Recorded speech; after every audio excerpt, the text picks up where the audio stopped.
haven't eaten it. I thought to myself, I said, I haven't eaten anything different. It hurts though. It hurts my nose, hurts my bone in my nose. It feels like somebody punched me in the face.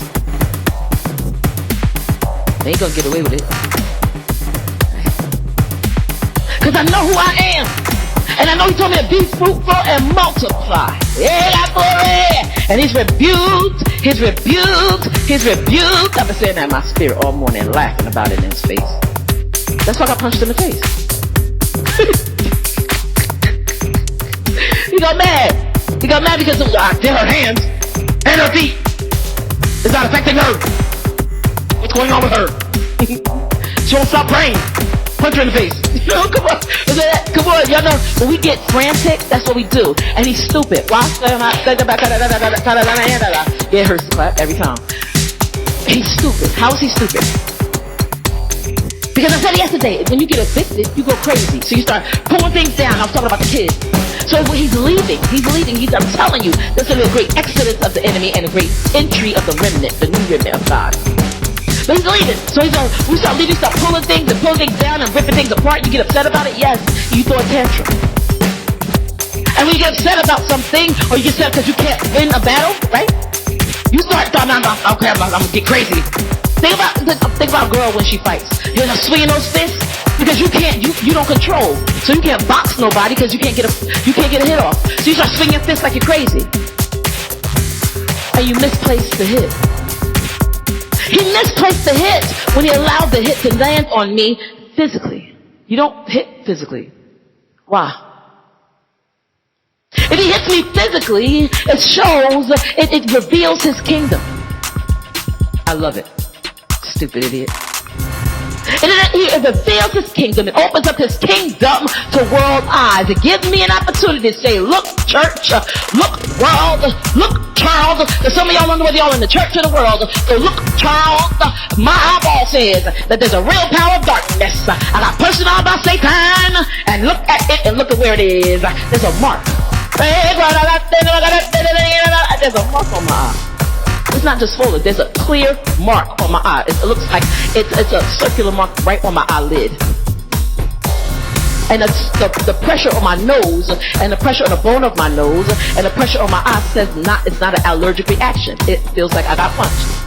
The problem is, he's so angry and so frustrated because I keep breaking his stupid horns. Oh no, gotta buy new horns. And laughing at him. He's so angry. When you get angry, you don't pay attention to what you're doing. So you get angry, you act out of fury, and you can't fight in wisdom. So I keep binding him, and binding him, and binding him. And when I say he's bound because I speak to the mountain. It's done. I have more than a mustard seed of faith. So I'm stomping his head out from the inside out. I said I ain't doing no more footprints in the sand, because footprints in the sand go away. So I'm doing footprints in Satan's head, not in the sand, but in Satan's head. He's got a big footprint in the back of his head right now. I stepped on it. Oh, she stepped on my head.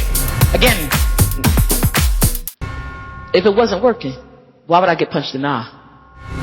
If it wasn't working, why would I have basically lost the ability? Because now they said I'm definitely going to have surgery on my hands. So I've lost the ability on my hands, my foot, and my knee. And now my eye. You see how it works? I told you guys the head was coming next. Because it's a starfish. I told you guys it's a starfish. And when you outline, God just showed me, when you outline, when you draw a star on a kid's paper, because they've done a great job, when you outline a star, you go from the bottom to the top, come back down, go to the left, come over to the right, and then close it. There's 5 points to a star. And I'm a star. He hit me in the head, my hands, my knee, and my foot. I'm a star. I'm a star. He's revealing his kingdom. He opened up the door to his kingdom so that you could see it. The one thing that Satan, that's why I reveal it, he's mad at me because I keep talking about his kingdom. I keep down to him. And the thing is, if my words did not matter, me speaking about him would not matter at all. But because of the fact I keep binding him and then talking about him to you guys, I'm opening his face up to you guys so that you can see, oh my Lord, he's bound. I'm embarrassing him over and over again. In me embarrassing him with my words. It's upsetting him. And so what he's doing now, he's fighting frantic like a little girl, swinging his fists like a little girl. girl, ain't got no control. Like a little girl, I knocked all the bugles off his head. Oh, he's a big girl, he's a big girl, he's a big girl. Stupid idiot. I don't give him no credit for nothing. She gives me no credit. Yes, true. I don't give him no credit for nothing. He's an idiot. Everybody knows it. It's in the Bible. It's in the Bible. Everybody knows it. The power behind Satan's kingdom is that it stays secret. Why would you openly leave a mark on my face? It's a spiritual battle. If you cannot see it, you are not ready to run this race. Sit down and pretend like you're having church, like you've been doing. Sit down and write your spiritual ABC. Sit down and do nothing. But anybody that knows anything, I'm not an athlete, but I'm very active. How does an active woman, 44-year-old woman, end up on crutches and without the use of hands or feet? And now He made a star out of me. And the thing is, in his stupidity, he only confirmed what God is already saying. God already said I was a star. But he confirmed it. He outlined it. He thought he was hurting me. Bam, bam, bam, bam, bam. He's trying to take my identity.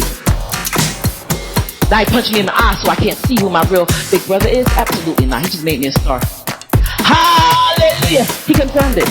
He confirmed I'm a star. Oh God, I'm a star. Oh God, I'm a star. Not only am I queen, but I'm a star. I'm a star. And when God tells me to be fruitful and multiply, not only am I fruitful, but I bring forth more fruit. It's because of the fact that I'm a tree, like Psalm 1 verse 3 says, I'm a tree planted by the rivers of water. I bring forth fruit in my season, outside of it, because me and God talked about that. I want to bring forth fruit outside of my season too. He said I'll be careful though. But I want to do it all. I want to bring forth my fruit to outside and inside of my season. Both of them. I have rest periods like everybody, right? And I think God is trying to use this to his glory. How would he be using this to his glory? Kirk out of nowhere said, Jamie, he said, I was thinking about it. He said, since scabies, you have been going bam, bam, bam, bam, bam, bam, bam, bam. He's like, you said you had not stopped. I said, yes, that's my life.